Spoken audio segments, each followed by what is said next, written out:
दाते करता पुरख वाहिगुरू जी के हुक्म विच इस संसार यात्रा पूरी करने उपरंत अकाल चलाना होया। लफज अकाल चलाना ये हर एक वास्ते नहीं वरत्या जाता। पंज भूतक शरीर सानू वाहिगुरू जी वालों साडी मर्जी तो बिना सानू पुछण तो बिना मिल गया।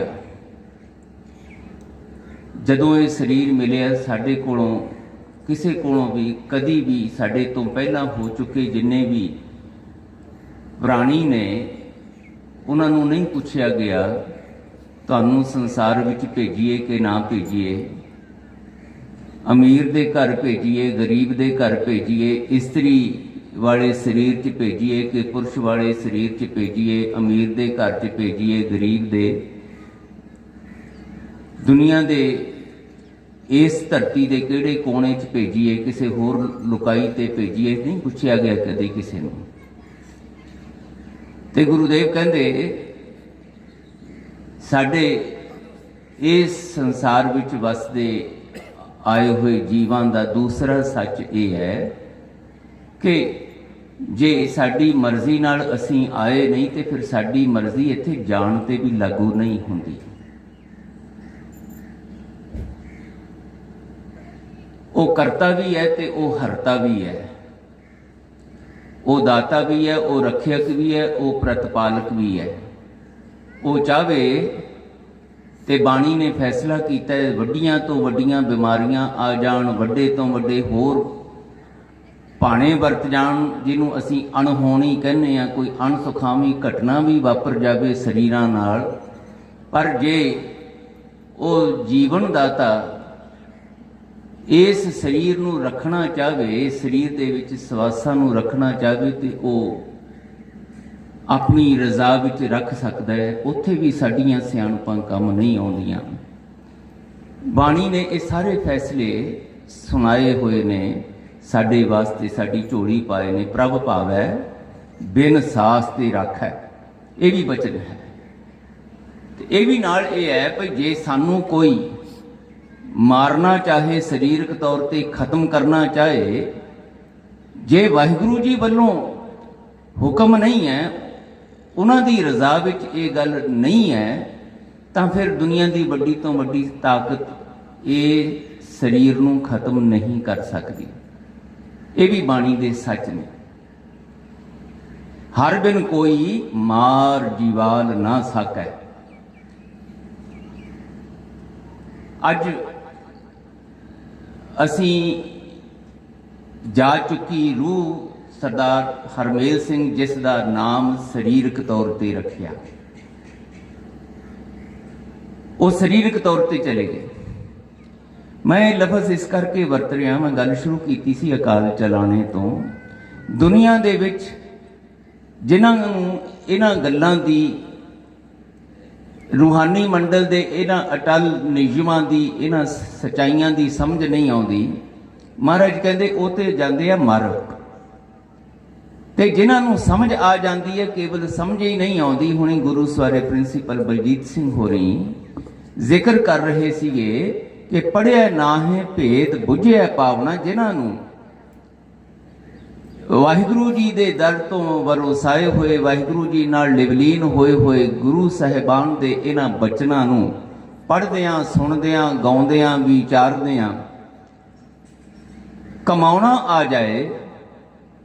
दातार जी कहते शरीरक तौर पर वो चले भी जान, वो मरदे नहीं होंगे। हुण ये अर्थ जिहड़े है ना, ये बड़े डूंघे ने। अकाल चलाना करना ते मर जाना, ये एवें भावुक हो के जज्बाती हो के जां गल नूं वधा चढ़ा के आखण वाले बयान करने वाले लफ्ज़ नहीं हैं। जिन्हां सतपुरुषां ने महापुरुषां ने सानू ये वचन दिते ने, ये शब्द दिते ने, उन्होंने इसकी कमाई करदियां इहदे पिछे छुपे हुए गुझे भेदां नूं गुझे अर्थां नूं स्पष्ट कीता है। ਇੱਥੇ ਜਦੋਂ ਅਸੀਂ ਬੈਠੇ ਹਾਂ ਹੁਣ ਸਾਰੇ ਨਾ, ਜਾਣ ਵਾਲੇ ਨੇ ਸਾਡੇ ਵਿੱਚੋਂ ਚਲੇ ਜਾਣਾ ਹੁੰਦਾ ਹੈ, ਤੇ ਜਿੰਨਾ ਜਿੰਨਾ ਕਿਸੇ ਦਾ ਉਸ ਜਾਣ ਵਾਲੇ ਦੇ ਨਾਲ ਲਗਾਓ ਹੁੰਦਾ ਹੈ, ਰਿਸ਼ਤਾ ਹੁੰਦਾ ਹੈ, ਸਾਂਝ ਹੁੰਦੀ ਹੈ, ਉਸੇ ਮਾਤਰਾ ਵਿੱਚ ਸਾਡੇ ਅੰਦਰ ਵੈਰਾਗ ਆਉਂਦਾ ਹੈ। ਕਿਉਂਕਿ ਵਾਹਿਗੁਰੂ ਜੀ ਨੇ ਮੋਹ ਮਿੱਠਾ ਸਾਡੇ ਅੰਦਰ ਲਾਤਾ ਹੈ, ਤੇ ਉਹ ਮੋਹ ਜਿਹੜਾ ਨਾ, ਉਹ ਮੋਹ ਦੀਆਂ ਤੰਦਾਂ ਉਹ ਸਾਨੂੰ ਵਿਆਕੁਲ ਕਰਦੀਆਂ ਨੇ ਆਪਣੇ ਕਹੇ ਜਾਣ ਵਾਲੇ ਦੇ ਵਿਛੋੜੇ ਦੇ ਵਿੱਚ। ਬੰਦੇ ਦੁਨੀਆ ਦੇ ਵਿੱਚ ਰੋਂਦੇ ਨੇ ਆਪਣੇ ਦੇ ਕਿਸੇ ਦੇ ਜਾਣ ਦੇ ਬਾਅਦ, ਪਰ ਜਿਹੜੇ ਜੁੜੇ ਹੁੰਦੇ ਨੇ ਤੇ ਜਿਹੜੇ ਮਰਦੇ ਨਹੀਂ, ਸਾਹਿਬ ਕਹਿੰਦੇ ਉਹਨਾਂ ਦੇ ਵਾਸਤੇ ਰੋਇਆ ਨਹੀਂ ਜਾਂਦਾ ਹੁੰਦਾ, ਉਹਨਾਂ ਦੀ ਯਾਦ ਵਿੱਚ ਤੇ ਜੁੜਿਆ ਜਾਂਦਾ ਹੁੰਦਾ ਉਹਨਾਂ ਵਾਂਗ ਜਿੱਦਾਂ ਉਹ ਜੁੜੇ। ਤਾਂ ਮੈਂ ਹਮੇਸ਼ਾ ਇਹ ਬੇਨਤੀ ਕਰਦਾ ਹੁੰਦਾ ਕਿ ਜਦੋਂ ਇੱਥੇ ਅਸੀਂ ਬੈਠੇ ਆ ਨਾ ਮੇਰੇ ਸਮੇਤ, ਤਾਂ ਇੱਕ ਗੱਲ ਦਾ ਸਾਨੂੰ ਇਹ ਖਿਆਲ ਰਹਿਣਾ ਚਾਹੀਦਾ ਹੈ ਕਿ ਇਹ ਦੁਨੀਆਦਾਰੀਆਂ ਨਹੀਂ ਹੁੰਦੀਆਂ। ਇਹ ਜਿਹਨੂੰ ਅਸੀਂ ਇੱਥੇ ਮਿਲ ਬੈਠਣਾ ਕਹਿੰਦੇ ਆ, ਇਹ ਸਤਸੰਗ ਹੈ। ਇਹ ਕੋਈ ਐਵੇਂ ਦੁਨਿਆਵੀ ਦੁਨੀਆਦਾਰੀ ਦੇ ਦਿਖਾਵੇ ਦਾ ਇਕੱਠ ਨਹੀਂ ਹੁੰਦਾ। ਜਦੋਂ ਗੁਰੂ ਗ੍ਰੰਥ ਸਾਹਿਬ ਪਾਤਸ਼ਾਹ ਪ੍ਰਕਾਸ਼ਮਾਨ ਨੇ ਸਾਡੇ ਵਿੱਚ, ਤੇ ਗੁਰੂ ਗ੍ਰੰਥ ਸਾਹਿਬ ਦੀ ਸਿੱਖਿਆ ਨੂੰ ਅਸੀਂ ਬੈਠ ਕੇ ਵਿਚਾਰ ਰਹੇ ਹਾਂ, ਤੇ ਫਿਰ ਇਹ ਦੁਨੀਆਦਾਰਾਂ ਵਾਲਾ ਇਕੱਠ ਨਹੀਂ, ਇਹ ਸਤਸੰਗ ਹੈ। ਤੇ ਸਤਸੰਗ ਦਾ ਮਤਲਬ ਹੈ ਕਿ ਸਤ ਦੇ ਨਾਲ ਸੰਗ ਕਰਾਉਣ ਵਾਲਾ, ਸਤ ਦੇ ਨਾਲ ਸਾਂਝ ਪਵਾਉਣ ਵਾਲਾ, ਜੀਵਨ ਦੇ ਸੱਚ ਨੂੰ ਸਮਝਣ ਸਮਝਾਉਣ ਦਾ ਮੌਕਾ ਪ੍ਰਦਾਨ ਕਰਨ ਵਾਲਾ। ਅਸੀਂ ਕੌਣ ਹਾਂ, ਕਿਉਂ ਅਸੀਂ ਇੱਥੇ ਆਏ ਹਾਂ, ਸਾਡੇ ਜੀਵਨ ਦੇ ਆਉਣ ਦਾ ਮਕਸਦ ਕੀ ਹੈ, ਮੇਰਾ ਤੇ ਮੇਰੇ ਸਰੀਰ ਦਾ ਕੀ ਰਿਸ਼ਤਾ ਹੈ, ਤੇ ਇਹ ਜਿਹੜੇ ਮੇਰੇ ਆਲੇ ਦੁਆਲੇ ਮੇਰੇ ਪਰਿਵਾਰ ਦੇ ਜੀ ਨੇ, ਇਹ ਕੌਣ ਨੇ, ਇਹਨਾਂ ਦਾ ਮੇਰੇ ਨਾਲ ਕੀ ਕੇਵਲ ਸਰੀਰ ਦਾ ਹੀ ਰਿਸ਼ਤਾ ਹੈ ਕਿ ਇਸ ਤੋਂ ਉੱਪਰ ਵੀ ਕੋਈ ਮੇਰਾ ਰਿਸ਼ਤਾ ਹੈ। ਇਹ ਜਿਹੜਾ ਸੰਸਾਰ ਮੈਂ ਦੇਖ ਰਿਹਾ, ਇਹ ਸੰਸਾਰ ਨਾਲ ਮੇਰਾ ਕੀ ਰਿਸ਼ਤਾ ਹੈ, ਇਹਨੂੰ ਕਿਹਨੇ ਪੈਦਾ ਕੀਤਾ ਹੈ, ਇਹ ਕਿਉਂ ਪੈਦਾ ਕੀਤਾ। ਫਿਰ ਇਹ ਜਿਹੜਾ ਬ੍ਰਹਮੰਡੀ ਪਸਾਰਾ ਹੈ, ਇਹਨੂੰ ਕਿਹਨੇ ਪੈਦਾ ਕੀਤਾ, ਕਿਹਨੇ ਬਣਾਇਆ, ਉਹ ਕੌਣ ਹੈ। ਗੁਰੂਦੇਵ ਕਹਿੰਦੇ ਜਦੋਂ ਤੁਸੀਂ ਜੀਵਦੇ ਜੀ ਸਰੀਰ ਦੇ ਵਿੱਚ ਇਹਨਾਂ ਪ੍ਰਸ਼ਨਾਂ ਦਾ ਬਾਰ-ਬਾਰ ਵਿਚਾਰ ਕਰੋਗੇ, ਬਾਰ-ਬਾਰ ਇਹਨਾਂ ਦਾ ਚਿੰਤਨ ਕਰੋਗੇ, ਇਹਨਾਂ ਦੇ ਜਵਾਬ ਲੱਭੋਗੇ, ਆਪ ਨਹੀਂ ਲੱਭਦੇ ਤੇ ਕਿਸੇ ਗੁਰਮੁਖ ਪਿਆਰਿਆਂ ਦੀ ਸੰਗਤ ਵਿੱਚ ਬੈਠ ਕੇ ਗੁਰੂ ਦੇ ਉਪਦੇਸ਼ਾਂ ਦੀ ਰੋਸ਼ਨੀ ਵਿੱਚ ਇਹਨੂੰ ਵਿਚਾਰੋਗੇ, ਮਹਾਰਾਜ ਕਹਿੰਦੇ ਫਿਰ ਤੁਹਾਡੀ ਦੁਨੀਆਦਾਰਾਂ ਵਾਲੀ ਸੋਚ, ਦੁਨੀਆਦਾਰਾਂ ਵਾਲੀ ਬਿਰਤੀ, ਦੁਨੀਆਦਾਰਾਂ ਵਾਲੇ ਖਿਆਲ, ਦੁਨੀਆਦਾਰਾਂ ਵਾਲਾ ਤੁਹਾਡਾ ਜਿਉਣ ਢੰਗ ਨਹੀਂ ਰਹੇਗਾ, ਬਦਲ ਜਾਏਗਾ। ਕਿਉਂਕਿ ਫਿਰ ਤੁਹਾਨੂੰ ਬਹੁਤ ਸਾਰੀਆਂ ਗੱਲਾਂ ਜਿਉਂਦੇ ਜੀ ਗੁਰੂ ਦੀ ਬਾਣੀ ਰਾਹੀਂ ਏਦਾਂ ਸਮਝ ਆਉਣ ਲੱਗਣਗੀਆਂ ਕਿ ਮੈਂ ਕੌਣ ਹਾਂ, ਮੈਨੂੰ ਨਹੀਂ ਪਤਾ, ਫਿਰ ਮੈਂ ਕਿਹਨੂੰ ਪੁੱਛਾਂ। ਮਹਾਰਾਜ ਕਹਿੰਦੇ ਮੇਰੇ ਕੋਲ ਆ ਜਾ, ਮੈਂ ਤੈਨੂੰ ਦੱਸਦਾ। ਮਹਾਰਾਜ ਤੁਹਾਡੀ ਗੱਲ ਪੂਰਨ ਤੌਰ ਤੇ ਮੈਨੂੰ ਸਮਝ ਨਹੀਂ ਆਉਂਦੀ, ਸਮਝਣੀ ਔਖੀ ਹੈ।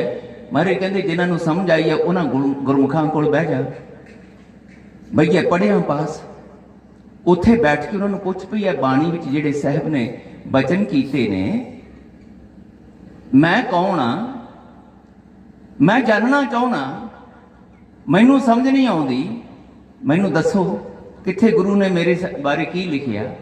ਤੇ ਮਹਾਰਾਜ ਕਹਿੰਦੇ ਰੋਜ਼ ਮੈਂ ਤੈਨੂੰ ਦੱਸਣਾ ਚਾਹੁੰਦਾ, ਆਪਣੇ ਆਪ ਨੂੰ ਪੁੱਛਿਆ ਕਰ, ਸੁਣੋ ਰੇ ਤੂੰ ਕੌਣ, ਕਹਾਂ ਤੇ ਆਇਓ, ਕਿੱਥੋਂ ਆਇਆ ਤੂੰ, ਕੌਣ ਹੈ ਤੂੰ, ਇੱਥੇ ਕਿਉਂ ਆਇਆ, ਸੰਸਾਰ 'ਚ ਕਿਉਂ ਆਇਆ, ਆ ਕਿਉਂ ਮਿਲਿਆ ਸਰੀਰ। ਮੈਂ ਸਰੀਰ ਨਹੀਂ ਹਾਂ, ਸਰੀਰ ਤੇ ਮੈਨੂੰ ਮਿਲਿਆ। ਇਹ ਜਿਸ ਮੈਂ ਬੇਨਤੀ ਕੀਤੀ ਸੀ ਕਿ ਜਿਹੜੀ ਰੂਹ ਤੁਰ ਗਈ ਉਹਦਾ ਨਾਮ ਹਰਮੇਲ ਸਿੰਘ ਨਹੀਂ ਹੈ, ਉਹਦੇ ਸਰੀਰ ਦਾ ਨਾਮ ਹਰਮੇਲ ਸਿੰਘ। ਜਿੱਦਣ ਉਹ ਮਾਤ ਗਰਭ ਵਿੱਚ ਆਏ ਤੇ ਇਸ ਸੰਸਾਰ ਦੇ ਵਿੱਚ ਇਹ ਸਰੀਰ ਧਾਰਨ ਕਰਕੇ ਆਏ, ਉਸ ਦਿਨ ਨਾਮ ਹਰਮੇਲ ਸਿੰਘ ਨਹੀਂ ਸੀ।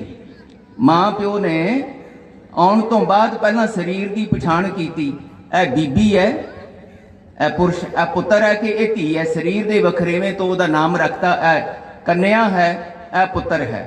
ਫਿਰ ਕੁਝ ਦਿਨ ਬਤੀਤ ਹੋਏ ਤਾਂ ਹੁਣ ਸਾਰਿਆਂ ਨੇ ਬੈਠ ਕੇ ਵਿਚਾਰ ਕੀਤੀ ਇਹਦਾ ਕੋਈ ਨਾਮ ਰੱਖੀਏ। हरमेल सिंह नाम लैके नहीं आया पिछों, हरमेल सिंह का नाम मां प्यो ने रखिया, एक मर्यादा विच नाम संस्कार किया गया ते ओदे शरीर की पछाण का नाम है। अख मूँह कन नक वाले शरीर तो होर भी पहला ही सीगे, भैन भरा सीगे घर दे विच, मां प्यो दे अपने भी शरीर, पर हुण इस शरीर की एक पछाण रवे, इनू जदों बुलाया जाए तो इनू पता लगे कि इनू बुलाया, उस शरीर का नाम हरमेल सिंह रखिया। हुण वो शरीर तुरिया अज, शरीर ही बचपन विच सी, शरीर ही जवान होया, शरीर ही बजुर्ग होया ते शरीर ही तुरिया। इसे करके महाराज कहते आया गया मोया नाव, कौन मरिया? शरीर मरिया, शरीर तुरिया। हुण महाराज कहते जदों संसार के लोग तुरते ने उन्होंने आख्या जाता फलाना सिंह मर गया। क्यों आख्या जाता? क्योंकि उन्होंने पता नहीं लग्या जिउंदे जी कि वो कौन सीगे। उन्हों दे शरीर का नाम मनजीत सिंह है कि उन्हों का नाम मनजीत सिंह।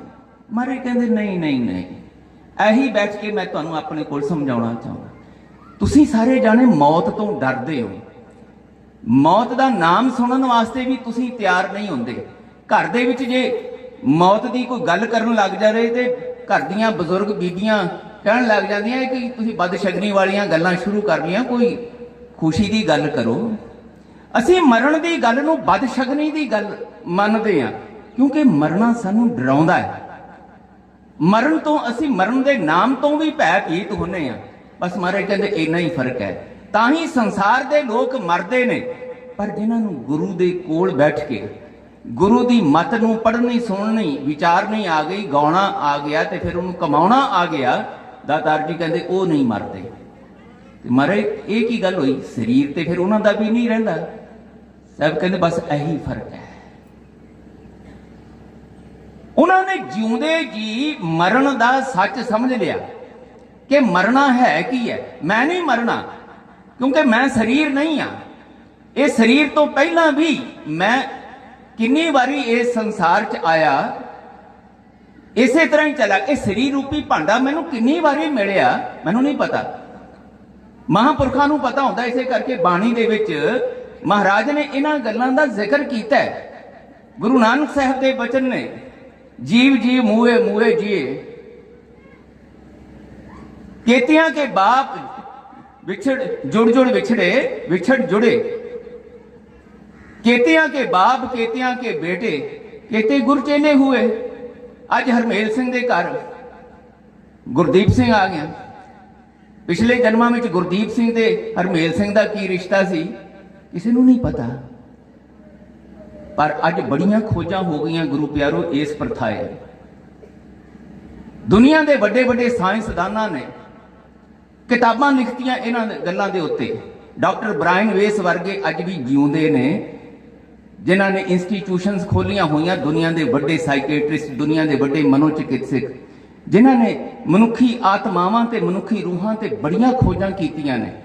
हुण ते पूरी एक साइंस बन गई हुई है। पास्ट लाइफ रिग्रेशन, बीमारियां का इलाज हुण इस तरीके नाल हुंदा है कि पिछले जन्मां दे विच रूहां नूं लै जांदे ने, पिछले जन्मां विच लै जांदे ने। अज दे शरीरां विच आईयां होईयां रूहां नूं ते फिर पिछले जन्मां दी सारी कहानी भी पता करन दे योग होए हुए ने। इन्नी खोज अज हो चुकी है। मैं तुहानूं अज दीयां गल्लां कह रहा। डॉक्टर ब्रायन वेस का मैं नाम लिया, ये अमेरिका का दुनिया के जेडे टॉप के 10 मनोचिकित्सक ने, मन दीयां बीमारियां दे इलाज करने वाले। उन्होंने ये ते खोजां कीतियां होईयां ते किताबां किताबां किन्नियां किन्नियां किताबां इत्थे लिखियां पईयां मिलदियां पढ़ने वास्ते। ते जे उन्होंने मिलना अजे भी जिउंदे आ बंदे, ये इंस्टीट्यूशनस खोलियां च। पर गुरुदेव ने तां सानू ये बाणी दे विच पहले किन्नी बारी कौन किहदा प्यो बनया, कौन किहदी मां बनी, कौन किसदा पुत्र बनया, कौन किहदी धी बनी, कौन पति बनया, कौन पत्नी बनया, कौन किहदा भैन भरा। कबीर जी कहते ऐसे घर हम बहुत बसाए जब हम राम गर्भ होया। इदां दे घर किन्नी बारी बसे, इदां ही शरीरां विच असीं आए चले गए, साडे शरीरां दे नाम रखे गए, शरीर खत्म हो गए ते नाल ही साडा नाम भी खत्म हो गया, भुल गए सारे। पर महाराज कहते जे जिउंदे जी तुसी गुरु नाल जुड़ के, गुरु दी मत नाल जुड़ के, गुरु दे प्यारियां नाल जुड़ के ਇਹ ਜਿਹੜੇ ਰਿਸ਼ਤੇ ਅਸੀਂ ਸੰਸਾਰਿਕ ਤੌਰ ਤੇ ਬਣਾਏ ਹੈ ਨਾ, ਇਹ ਮੇਰਾ ਪੁੱਤਰ ਹੈ, ਇਹ ਮੇਰੀ ਧੀ ਹੈ, ਇਹ ਮੇਰਾ ਪਿਓ ਹੈ, ਇਹ ਮੇਰੀ ਮਾਂ ਹੈ, ਇਹ ਮੇਰੀ ਪਤਨੀ ਹੈ, ਇਹ ਮੇਰਾ ਪਤੀ ਹੈ, ਤੇ ਅਸੀਂ ਇਹਨਾਂ ਸਰੀਰਕ ਰਿਸ਼ਤਿਆਂ ਦੇ ਵਿੱਚ ਬੇਸੰਜਮੇ, ਅਵੇਸਲੇ, ਬੇਧਿਆਨੇ ਹੋ ਕੇ ਜਦੋਂ ਜਿਉਨੇ ਆ ਤੇ ਰੋਜ਼ ਮਰਦੇ ਆ।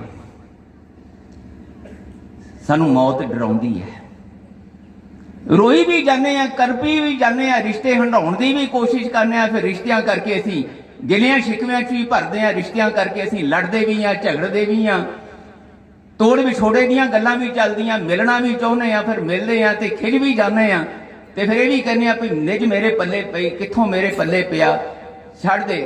कोई प्यो पुत्र नूं घरों कढ़ी जांदा है कि मेरा आग्याकारी नहीं है, मैं इहनूं बेदखल कीता। पति पत्नी तो दुखी है, पत्नी पति तो दुखी है, ते तलाकां दीयां गल्लां, तोड़ विछोड़ियां दीयां गल्लां चलदियां, डाइवोर्स दीयां गल्लां चलदियां। महाराज कहंदे इस करके क्योंकि तुहानूं रिश्तियां दा ना अपने बारे समझ आई है, सच पता लग्या मेरा ते मेरे शरीर दा रिश्ता की है, ते मेरे आले दुआले जिहड़े ये शरीर फिरदे पए ने इन्हां दा सच की है, इन्हां नाल मेरा रिश्ता की है, संसार नाल रिश्ता की है, निरंकार नाल रिश्ता की है। इस करके जो कोई मिलता असीं खुश हो जाते हैं, जदों कोई सरीरक तौर पर विछड़ता है असीं दुखी होंगे हैं। और महाराज कहते जे तुहानूं गुरु कोल बैठ के इन्हां दे नाल अपने आप नाल अपने परिवार के जीआं नाल एक सतसंगी रिश्ता बनाउणा आ जाए ना, जिहदा जिक्र प्रिंसीपल साहब कर रहे सी। एक हैगे दुनियावी रिश्ते जिन्हां दे असीं वखरे वखरे नाम रखे हुए ने। अज मेरे पिता तुर गए गुरदीप सिंह ये कह रहे, पर एक गुरसिख रूह तुरी जिहदा मेरे नाल एक रिश्ता गुरबाणी दा बनिया सीगा, जिस रूह ने मैनू गुरबाणी दे लड़ लाया, मैनू गुरु दी मत ग्रहण करन दा पिता दे तौर ते एक अवसर मौका प्रदान किया, मैनू प्रिंसीपल बलजीत सिंह होरां वर्गियां कोल गुरु दी मत नू समझण समझाउण वास्ते एक मौका बख्शिया, ते हुण मैनू अगों सेवा गुरु ने लाई। इस रूप इस रूप दे विच मेरा हरमेल सिंह दे रूह नाल एक सतसंगी रिश्ता, शुक्र है वाहिगुरू कि मैनू इहो जी सतसंगी रूह दा संसारिक तौर ते पुत्र बनन दा मौका मिलिया, जिसने मैनू तुहाडे लड़ लाया। तां महाराज कहंदे फिर इहो जे रिश्ते कदी टुटदे नहीं होंदे, क्योंकि इहो जे रिश्ते कदी मरदे नहीं। इसे करके गुरुदेव कहंदे है ਲੱਭਿਆ करो सिख कहाउण वालिओ, दुनिया की भीड़ विच ना गवाचिया करो, दुनिया वर्गे बन के जीउण दी, दुनिया वांग हसन खेडण दी ते दुनिया वांग रोण दी ये अपनी ना समझी छड्डो। जे तुसी मरण तो बचना चाहुंदे हो, जे अकाल चलाना कराउणा चाहुंदे हो अपना, अकाल चलाने का मतलब की है? शरीर ते मर गया, मेरी रूह ने उधर चाले पाए जिथे अकाल पुरख जी ने, अकाल जी वाल चाले पाए ने। मरदा संसार है, गुरु के सिख वाहिगुरु दे प्यारे मरदे नहीं, वो अकाल चलाना करते। एक दूसरा लफ्ज वरतिया जाता है गुरपुरी सुधारना, कि फलाने गुरसिख गुरपुरी सुधार गए। ਇਹਦਾ की मतलब है जी? गुरपुरी का मतलब है कि उस पुरी वाल, उस नगरी वाल, उस टिकाणे वाल गुरु दे सिख ने चाले पाए जिथे उहदा गुरु रहिंदा है, जिथे उहदे गुरु दा टिकाणा है, जिथे उहदे गुरु दा वस है। वो गुरपुरी नूं सुधारिया, मरिया नहीं। बस संसार दे विच आही फर्क गुरुदेव ने साडे सामने स्पष्ट कीता है। महाराज कहंदे जदों जिउंदे जी तुसीं गुरु नाल जुड़दे हो ना, फिर तुहानूं शरीर दा सच समझ आउंदा है, ते फिर तुहानूं जिउंदे जी मौत तंग नहीं करदी, मौत दा भै नहीं सताउंदा। ਇਹ ਨਾਲ ਚਮਕੌਰ ਸਾਹਿਬ इसे ही कौतक का सच उत्थे प्रगट होया है। इथों तोरन वाला सरबंस दानी, पुत्रां दा दानी, पहला अपनी बचपन की उम्र दे विच पिता नूं तोरदा है भी तुहाडे तो महाबली कौन है जिहड़ा कुर्बानी देवे। उस वेले ਅਸੀਂ ਕੀ ਸਮਝਦੇ ਹਾਂ ਕਿ ਗੁਰੂ ਗੋਬਿੰਦ ਸਿੰਘ ਸਾਹਿਬ ਸੱਚੇ ਪਾਤਸ਼ਾਹ ਹਜ਼ੂਰ ਦੇ ਮਨ ਦੇ ਵਿੱਚ ਕੀ ਚੱਲ ਰਿਹਾ ਹੋਣਾ ਹੈ ਤੇ ਗੁਰੂ ਤੇਗ ਬਹਾਦਰ ਸਾਹਿਬ ਦੇ ਮਨ 'ਚ ਕੀ ਚੱਲ ਰਿਹਾ ਹੋਣਾ ਕਿ ਗੁਰੂ ਗੋਬਿੰਦ ਸਿੰਘ ਸਾਹਿਬ ਨੂੰ ਆਪਣੇ ਪਿਤਾ ਨਾਲ ਪਿਆਰ ਨਹੀਂ ਸੀ ਤੇ ਕੀ ਗੁਰੂ ਤੇਗ ਬਹਾਦਰ ਸਾਹਿਬ ਨੂੰ ਆਪਣੇ ਪੁੱਤਰ ਨਾਲ ਪਿਆਰ ਨਹੀਂ ਸੀ ਕੀ ਮਾਤਾ ਗੁਜਰੀ ਜੀ ਨੂੰ ਆਪਣੇ ਪਤੀ ਨਾਲ ਪਿਆਰ ਨਹੀਂ ਸੀ ਕਿ ਗੁਰੂ ਤੇਗ ਬਹਾਦਰ ਸਾਹਿਬ ਨੂੰ ਮਾਂ ਗੁਜਰੀ ਜੀ ਨਾਲ ਪਿਆਰ ਨਹੀਂ ਸੀ ਪਰ ਇਹ ਦੁਨਿਆਵੀ ਪਿਆਰ ਨਾਲੋਂ ਵੱਖਰੇ ਕਿਸਮ ਦਾ ਪਿਆਰ ਹੈ ਇਸ ਕਰਕੇ ਉਹਨਾਂ ਨੂੰ ਪਤਾ ਹੈ ਕਿ ਇਹ ਗੁਰੂ ਤੇਗ ਬਹਾਦਰ ਸਾਹਿਬ ਜਿਨ੍ਹਾਂ ਨੂੰ ਮੈਂ ਪਿਤਾ ਕਹਿਣਾ ਇਹ ਕੌਣ ਨੇ ਤੇ ਗੁਰੂ ਤੇਗ ਬਹਾਦਰ ਸਾਹਿਬ ਨੂੰ ਵੀ ਪਤਾ ਜਿਹਨੂੰ ਮੈਂ ਆਪਣਾ ਪੁੱਤਰ ਕਹਿਣਾ ਗੋਬਿੰਦ ਰਾਏ ਇਹ ਕੌਣ ਹੈ ਉਹਨਾਂ ਨੂੰ ਪਤਾ ਹੈ ਉਹ ਰੂਹਾਂ ਦੇ ਰਿਸ਼ਤੇ ਹੰਡਾਉਂਦੇ ਨੇ ਇਸ ਕਰਕੇ ਨਾ ਸਰੀਰਾਂ ਦੇ ਵਿਛੜਨ ਦਾ ਕੋਈ ਗਮ ਹੈ ਨਾ ਸਰੀਰਾਂ ਦੇ ਮਿਲਣ ਦਾ ਕੋਈ ਚਾਹ ਮਿਲੇ ਚਾਹੋ ਇਸ ਕਰਕੇ ਹੈ ਕਿ ਇਹਨਾਂ ਦੇ ਨਾਲ ਬੈਠ ਕੇ ਇੱਕ ਸਤਸੰਗੀ ਰਿਸ਼ਤਾ ਬਣਾਉਂਦੇ ਆ ਉਹ ਭੇਜਣ ਵਾਲੇ ਜੀਵਨ ਦਾਤੇ ਦੇ ਨਾਲ ਰਿਸ਼ਤਾ ਬਣਾਉਣ ਦੀ ਜਾਚ ਆਉਂਦੀ ਹੈ ਸੁਭਾਗ ਮਿਲਦਾ ਹੈ ਇਸ ਕਰਕੇ ਗੋਬਿੰਦ ਰਾਏ ਜੀ ਨੂੰ ਤੋਰਨ ਲੱਗਿਆ ਕੋਈ ਉਦਾਸੀ ਨਹੀਂ ਹੈ ਤੇ ਗੁਰੂ ਤੇਗ ਬਹਾਦਰ ਸਾਹਿਬ ਨੂੰ ਫਿਕਰ ਇਸ ਗੱਲ ਦਾ ਨਹੀਂ ਹੈ ਕਿ ਮੇਰੇ ਪਿੱਛੋਂ ਮੇਰੇ ਪਰਿਵਾਰ ਦਾ ਕੀ ਬਣੇਗਾ ਮੇਰੇ ਬੱਚਿਆਂ ਦਾ ਕੀ ਬਣੇਗਾ ਮੇਰੀ ਪਤਨੀ ਦਾ ਕੀ ਬਣੇਗਾ ਸਾਰੇ ਨਗਰ ਦਾ ਜਿਹੜੇ ਮੇਰੇ ਆ ਚੇਲੇ ਚਾਟੜੇ ਨੇ ਮੇਰੇ ਸਿੱਖ ਨੇ ਰੌਣਕ ਮੇਲੇ ਨੇ ਇਹਨਾਂ ਦਾ ਕੀ ਬਣੇਗਾ ਸਾਰੇ ਮੇਰੇ ਤੋਂ ਵਿਛੜ ਜਾਣ ਨਹੀਂ ਬਸ ਇੰਨਾ ਹੀ ਆ ਅਕਾਲ ਚਲਾਣਾ ਹੈ ਇਹ ਜੋਤੀ ਜੋਤ ਸਮਾਉਣਾ ਹੈ ਜੋਤ ਹੈ ਉਹਨੇ ਜੋਤ ਵਿੱਚ ਸਮਾ ਜਾਣਾ ਪਰ ਜੇ ਨਹੀਂ ਸਮਝ ਆਈ ਮਹਾਰਾਜ ਕਹਿੰਦੇ ਫਿਰ ਵਾਹਿਗੁਰੂ ਜੀ ਕਹਿੰਦੇ ਐ ਨਾ ਤੈਨੂੰ ਮੈਂ ਇੱਕ ਮਕਸਦ ਦੇ ਕੇ ਭੇਜਿਆ ਸੀ ਗੋਬਿੰਦ ਮਿਲਣ ਕੀ ਇਹ ਤੇਰੀ ਬਰੀਆ ਮਕਸਦ ਪੂਰਾ ਨਹੀਂ ਕੀਤਾ ਚੱਲ ਫਿਰ ਦੁਬਾਰਾ ਮੈਨੂੰ ਇਹ ਗੱਲ ਠੀਕ ਨਹੀਂ ਲੱਗੀ ਤੇਰੀ ਮੈਂ ਤੈਨੂੰ ਦੱਸਿਆ ਸੀ ਵੀ ਤੂੰ ਇਹ ਮੈਨੂੰ ਕਰਕੇ ਦਿਖਾਉਣਾ ਮੈਂ ਤੈਨੂੰ ਵਿਛੋੜਿਆ ਤੂੰ ਮੈਨੂੰ ਮਿਲ ਕੇ ਦਿਖਾ ਹੁਣ ਤੂੰ ਮਿਲਿਆ ਨਹੀਂ ਤੂੰ ਦੁਨੀਆ ਦੇ ਇਸ ਮੋਹ ਮਾਇਆ ਦੇ ਚੱਕਰ ਵਿੱਚ ਫਸਿਆ ਰਿਹਾ ਮੈਂ ਮੇਰੀ ਦੇ ਚੱਕਰ ਵਿੱਚ ਫਸਿਆ ਰਿਹਾ ਤੂੰ ਤੇਰਾ ਦਾ ਤੈਨੂੰ ਪਤਾ ਨਹੀਂ ਲੱਗਿਆ ਚੱਲ ਫਿਰ ਦੁਬਾਰਾ ਇਹਨੂੰ ਅਸੀਂ ਕਹਿੰਦੇ ਆ ਜਨਮ ਮਰਨ ਦਾ ਗੇੜ ਆਵਾ ਗਾਉਣ ਜਿਹੜਾ ਸੱਚੇ ਪਾਤਸ਼ਾਹ ਨੇ ਆਖਿਆ ਬਾਰ-ਬਾਰ ਮਿਲਣਾ ਹੈ ਬਾਰ-ਬਾਰ ਆਉਣਾ ਬਾਰ-ਬਾਰ ਸੱਚੇ ਪਾਤਸ਼ਾਹ ਕਹਿੰਦੇ ਜਾਣਾ ਫਿਰ ਇਹ ਮੌਤ ਦੇ ਕਾਲ ਚੱਕਰ ਵਿੱਚ ਫਸੇ ਰਹੋਗੇ ਪਰ ਜੇ ਜਿਉਂਦੇ ਜੀ ਸਤਸੰਗੀ ਰਿਸ਼ਤਾ ਬਣਾ ਲਿਆ ਤਾਂ ਮਹਾਰਾਜ ਕਹਿੰਦੇ ਤੁਹਾਨੂੰ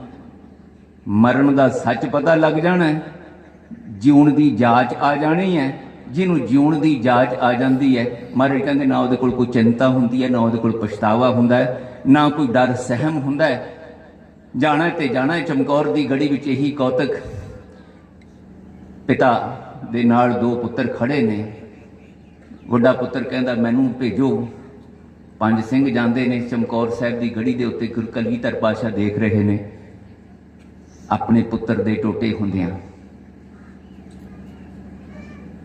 ਕੀ ਅਸੀਂ ਸੋਚਦੇ ਹਾਂ ਉਸ ਵੇਲੇ ਕਲਗੀਧਰ ਪਾਤਸ਼ਾਹ ਹਜ਼ੂਰ ਦੇ ਅੰਦਰ ਕੀ ਚੱਲ ਰਿਹਾ ਹੋਏਗਾ ਜਦੋਂ ਤੋਰਿਆ ਕੀ ਉਹਨਾਂ ਨੂੰ ਆਪਣੇ ਪੁੱਤਰ ਨਾਲ ਪਿਆਰ ਨਹੀਂ ਕਿਸੇ ਵੇਲੇ ਪਿਤਾ ਕਹੇ ਜਾਣ ਵਾਲੇ ਨੂੰ ਤੋਰਿਆ ਅੱਜ ਪੁੱਤਰ ਕਹੇ ਜਾਣ ਵਾਲੇ ਨੂੰ ਤੋਰ ਰਿਹਾ ਅੰਦਰ ਕੀ ਵਾਪਰ ਰਿਹਾ ਸਾਹਿਬ ਕਹਿੰਦੇ ਇਹਨਾਂ ਗੱਲਾਂ ਨੂੰ ਕੇਵਲ ਪੜ੍ਹਿਆ ਸੁਣਿਆ ਨਾ ਕਰੋ ਇਹਨੂੰ ਆਪਣੀ ਰੂਹ ਤੇ ਆਪਣੇ ਮਨਾਂ ਤੇ ਹੰਡਾਉਣ ਦੀ ਹਿਰਦਿਆਂ ਤੇ ਹੰਡਾਉਣ ਦੀ ਕੋਸ਼ਿਸ਼ ਕਰਿਆ ਕਰੋ ਜੇ ਮੌਤ ਦੇ ਭੈ ਤੋਂ ਬਚਣਾ ਹੈ ਜੇ ਦੁਨਿਆਵੀ ਰੋਣ ਕਰਲਾਉਣ ਵਾਲੀ ਉਸ ਸ਼ਿਕਵਿਆਂ ਭਰੀ ਅਵਸਥਾ ਤੋਂ ਬਚਣਾ ਹੈ ਨਾ ਉਸ ਨਾ ਸਮਝੀ ਤੋਂ ਬਚਣਾ ਹੈ ਫਿਰ ਇਦਾਂ ਵਿਚਾਰਿਆ ਕਰੋ ਬੈਠ ਕੇ ਤਾਂ ਮੈਂ ਬੇਨਤੀ ਕੀਤੀ ਸੀ ਕਿ ਐਵੇਂ ਦੁਨੀਆਦਾਰੀ ਦੇ ਇਕੱਠ ਨਹੀਂ ਇਹ ਸਤਸੰਗ ਨੇ ਇੱਥੇ ਬੈਠ ਕੇ ਗੁਰੂਦੇਵ ਜੀ ਕਹਿੰਦੇ ਇਹੀ ਕਰਨਾ ਮੈਂ ਪਿੱਛੇ ਕੀਰਤਨ ਕਰਿਓ ਨਿਰਵਾਣ ਜੀਓ ਕੇਸ਼ੋ ਗੋਪਾਲ ਪੰਡਿਤ ਸਦਿਓ ਹਰ ਹਰ ਕਥਾ ਪੜ੍ਹਨ ਪੁਰਾਣ ਜੀਓ ਆਹੀ ਕਥਾ ਹੈ ਰੂਹਾਂ ਦੀ ਕਥਾ ਸਤਸੰਗੀਆਂ ਦੇ ਮੇਲ ਮਿਲਾਪ ਦੀ ਕਥਾ ਸੰਸਾਰ ਦੇ ਵਿਛੜਨ ਵਾਲਿਆਂ ਦੀ ਕਥਾ ਆਵਾ ਗਾਉਣ ਵਿੱਚ ਜੰਮਣ ਮਰਨ ਦੇ ਚੱਕਰ ਵਿੱਚ ਆਉਣ ਵਾਲਿਆਂ ਦੀ ਕਥਾ ਤੇ ਅਕਾਲ ਚਲਾਣ ਕਰਨ ਵਾਲਿਆਂ ਦੀ ਕਥਾ ਇਹ ਬੈਠ ਕੇ ਇੱਥੇ ਕਰਿਆ ਕਰੋ ਤਾਂ ਕਿ ਜਦੋਂ ਤੁਸੀਂ ਜਾਵੋ ਇਸ ਸੰਸਾਰ ਤੋਂ ਉਸ ਜਾਣ ਤੋਂ ਪਹਿਲਾਂ ਤੁਹਾਡੇ ਅੰਦਰੋਂ ਮੌਤ ਦਾ ਡਰ ਖਤਮ ਹੋ ਜਾਏ ਆਪਣਿਆਂ ਦੇ ਵਿਛੋੜੇ ਦਾ ਅੰਦਰੋਂ ਵਿਰਲਾਪ ਸੰਸਾਰੀਆਂ ਵਾਲਾ ਉਹ ਮੁੱਕ ਜਾਏ ਹੰਝੂ ਆ ਜਾਣੇ ਇਹ ਬੜੇ ਕੁਦਰਤੀ ਹੁੰਦੇ ਨੇ ਹੰਝੂ ਤੇ ਉਸ ਵਿਛੋੜੇ ਦੀ ਅਵਸਥਾ ਦਾ ਪ੍ਰਗਟਾਵਾ ਹੁੰਦੇ ਨੇ ਉਹ ਭਗਤਾਂ ਦੇ ਅੰਦਰ ਵੀ ਆਉਂਦੇ ਨੇ ਉਹ ਵਾਹਿਗੁਰੂ ਨਾਲੋਂ ਵਿਛੋੜੇ ਦੇ ਵੈਰਾਗ ਵਿੱਚ ਹੰਝੂ ਆਉਂਦੇ ਨੇ ਸਾਨੂੰ ਸੰਸਾਰੀਆਂ ਨੂੰ ਇਹ ਸੰਸਾਰੀਆਂ ਦੇ ਰਿਸ਼ਤਿਆਂ ਦੇ ਵਿਛੋੜੇ ਦੇ ਵੈਰਾਗ ਵਿੱਚ ਹੰਝੂ ਆਉਂਦੇ ਨੇ ਮਹਾਰਾਜ ਕਹਿੰਦੇ ਬੜੇ ਕੀਮਤੀ ਹੁੰਦੇ ਆ ਹੰਝੂ ਇਹ ਜੇ ਇਹੋ ਜਿਹੇ ਮੌਕਿਆਂ ਤੇ ਵੀ ਜਦੋਂ ਸਰੀਰ ਸਾਡੇ ਆਪਣਿਆਂ ਦੇ ਵਿਛੜਦੇ ਆ ਉਸ ਵੇਲੇ ਵੀ ਹੰਝੂ ਆਉਂਦੇ ਆ ਇਹਦੇ ਤੇ ਪ੍ਰਸ਼ਨ ਚਿੰਨ੍ਹ ਲਾਉਣ ਦੀ ਲੋੜ ਨਹੀਂ। ਬਸ ਇਹਨਾਂ ਹੰਝੂਆਂ ਨੂੰ ਆਉਂਦਿਆਂ ਸੰਸਾਰੀਆਂ ਵਾਂਗ ਨਾ ਆਉਣ ਦਿਓ, ਇਹਨੂੰ ਵਾਹਿਗੁਰੂ ਜੀ ਦੇ ਪਿਆਰਿਆਂ ਵਾਂਗ ਆਉਣ ਦਿਓ। ਨਾਨਕ ਰੋਣਾ ਬਾਬਾ ਜਾਣੀਐ, ਜੇ ਰੋਵੈ ਲਾਏ ਪਿਆਰੋ। ਵਾਲੇ ਵੇ ਕਾਰਨ ਬਾਬਾ ਰੋਈਐ, ਰੋਵਣ ਸਗਲ ਵਿਕਾਰੋ। ਸੰਸਾਰ ਰੋਂਦਾ, ਮਹਾਰਾਜ ਕਹਿੰਦੇ ਰੋਵਣ ਸਗਲ ਵਿਕਾਰੋ, ਗਾਫਲ ਸੰਸਾਰੋ, ਮਾਇਆ ਕਾਰਨ ਰੋਵੈ, ਚੰਗਾ ਮੰਦਾ ਕਿਛ ਸੂਝੈ ਨਾਹੀ, ਇਹ ਤਨ ਏਵੇਂ ਖੋਵੈ। ਬਰਬਾਦ ਕਰਦੇ ਹਾਂ ਆਪਾਂ ਸਮਾਂ। ਇਹ ਸਤਸੰਗ ਦੇ ਵਿੱਚ ਦੁਨੀਆਦਾਰੀ ਕਰਨ ਵਾਸਤੇ ਨਹੀਂ ਅਸੀਂ ਬੈਠੇ ਪਈ। ਅੱਜ ਹਰਮੇਲ ਸਿੰਘ ਚਲੇ ਗਏ ਇੱਥੋਂ ਸੰਸਾਰ ਦੇ ਵਿੱਚੋਂ, ਉਹਨਾਂ ਦੀ ਰੂਹ, ਤੇ ਹੁਣ ਗੁਰਦੀਪ ਸਿੰਘ ਨੇ ਤੇ ਪੁੱਤਰਾਂ ਨੇ ਬੁਲਾਇਆ, ਪਰਿਵਾਰ ਨੇ ਬੁਲਾਇਆ, ਤੇ ਚਲੋ ਦੁਨੀਆਦਾਰੀ ਕਰਨ ਵਾਸਤੇ ਜਾਣਾ, ਕਿਉਂਕਿ ਇਹ ਸਾਡੇ ਆਉਂਦੇ ਆ ਦੁੱਖ ਸੁੱਖ ਵਿੱਚ, ਅਸੀਂ ਇਹਨਾਂ ਦੇ ਦੁੱਖ ਸੁੱਖ ਵੀ ਜਾਣ। ਨਹੀਂ, ਸਿਰਫ ਇੱਥੇ ਤੱਕ ਨਹੀਂ, ਇਹੋ ਜਿਹੇ ਮੌਕੇ ਤੇ ਇਹ ਗੱਲਾਂ ਵੀ ਬੈਠ ਕੇ ਵਿਚਾਰਨੀਆਂ ਨੇ। ਜੇ ਹਰਮੇਲ ਸਿੰਘ ਦੀ ਰੂਹ ਤੁਰੀ ਹੈ, ਉਹਦੀ ਸਰੀਰ ਦੀ ਅਰਥੀ ਗਈ ਹੈ, ਤੇ ਉਹਦੇ ਵੱਲ ਦੇਖਦੇ ਹਾਂ, ਮੇਰੇ ਮਨ 'ਚ ਚੇਤਾ ਆਵੇ, ਕਹੋ ਕਬੀਰ ਸੁਨੋ ਮਨ ਮੇਰੇ, ਇਹੀ ਹਵਾਲ ਹੋਣਗੇ ਤੇਰੇ।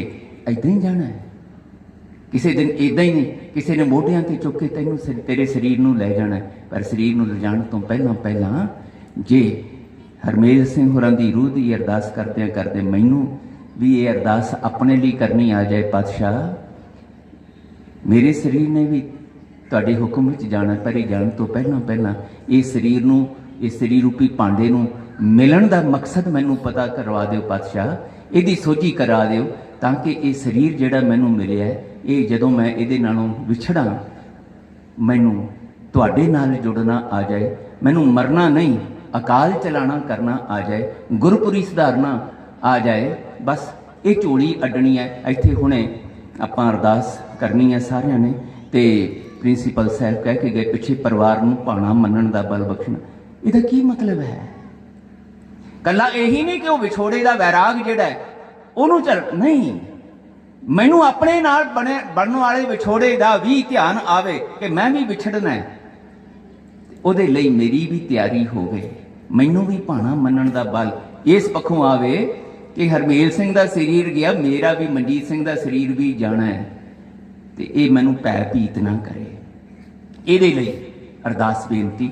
ਮਹਾਰਾਜ ਕਹਿੰਦੇ ਫਿਰ ਮਰੋਂਗੇ ਨਹੀਂ, ਜਿਹੜੀ ਸ਼ਬਦ ਮਰੋ ਫਿਰ ਜੀਵੋ ਸਾਧੀ ਦੀ ਗੱਲ ਪ੍ਰਿੰਸੀਪਲ ਸਾਹਿਬ ਨੇ ਕੀਤੀ ਹੈ, ਤਾਂ ਫਿਰ ਮਰਨ ਨਾ ਹੋਈ, ਦੁਨੀਆਦਾਰਾਂ ਵਾਲਾ ਮਰਨਾ ਨਹੀਂ ਹੋਏਗਾ, ਸਰੀਰ ਤੇ ਤੁਹਾਡਾ ਵੀ ਤੁਰੇਗਾ।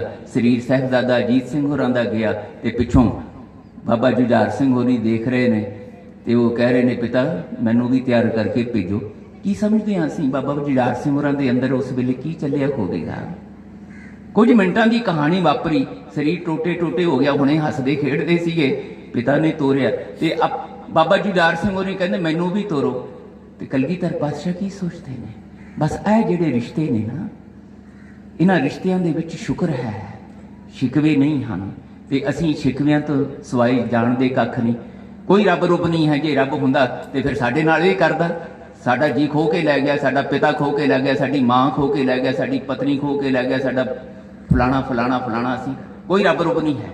ਬਸ ਮਹਾਰਾਜ ਕਹਿੰਦੇ ਦੁਨੀਆਦਾਰ ਆਹ ਕਰਦੇ ਐ ਰੋਂਦਿਆਂ ਹੋਇਆਂ, ਤੇ ਤੁਸੀਂ ਕੀ ਕਰਨਾ ਹੈ? ਸੱਚੇ ਪਾਤਸ਼ਾਹ ਔਖਾ ਹੈ ਤੁਹਾਡਾ ਪਾਣਾ ਮਰਨਾ, ਬਹੁਤ ਔਖਾ ਹੈ। ਅਸੀਂ ਸੰਸਾਰ ਮੋਹ ਦੀਆਂ ਤੰਦਾਂ ਵਿੱਚ ਬੱਝੇ ਹੋਏ ਹੱਡ ਮਾਸ ਦੇ ਪੁਤਲੇ, ਸਾਡੇ ਕੋਲ ਔਖਾ ਮੰਨਣਾ। ਜੇ ਮਨਾ ਲਓਗੇ ਤੇ ਮੰਨ ਸਕਦੇ ਆ, ਨਹੀਂ ਤੇ ਦੁਨੀਆ ਦੀ ਭੀੜ ਵਿੱਚ ਤੇ ਅਸੀਂ ਗਵਾਚੇ ਹੋਏ ਹਾਂ। ਪਾਤਸ਼ਾਹ ਅੱਜ ਤੁਹਾਡਾ ਇੱਥੇ ਪ੍ਰਕਾਸ਼ ਕਰਵਾ ਕੇ ਅਸੀਂ ਤੁਹਾਡੇ ਕੋਲੋਂ ਭੀਖ ਮੰਗਣੀ ਹੈ, ਝੋਲੀ ਅੱਡ ਕੇ। ਪਾਤਸ਼ਾਹ ਜੀ ਵਿਛੋੜੇ ਦਾ ਵੈਰਾਗ ਕੀ ਹੁੰਦਾ ਹੈ ਇਹਦੀ ਵੀ ਸਮਝ ਆ ਜਾਏ, ਤੇ ਇਹਦੇ ਵਿੱਚੋਂ ਫਿਰ ਉਸ ਵੈਰਾਗ ਨੂੰ ਚੱਲਣ ਦੀ ਸਮਰੱਥਾ ਵੀ ਮਿਲ ਜਾਏ, ਸੁਮੱਤ ਵੀ ਮਿਲ ਜਾਏ। ਇਹਦੇ ਲਈ ਤੁਹਾਡੇ ਅੱਗੇ ਝੋਲੀ ਅੱਡਣੀ ਹੈ।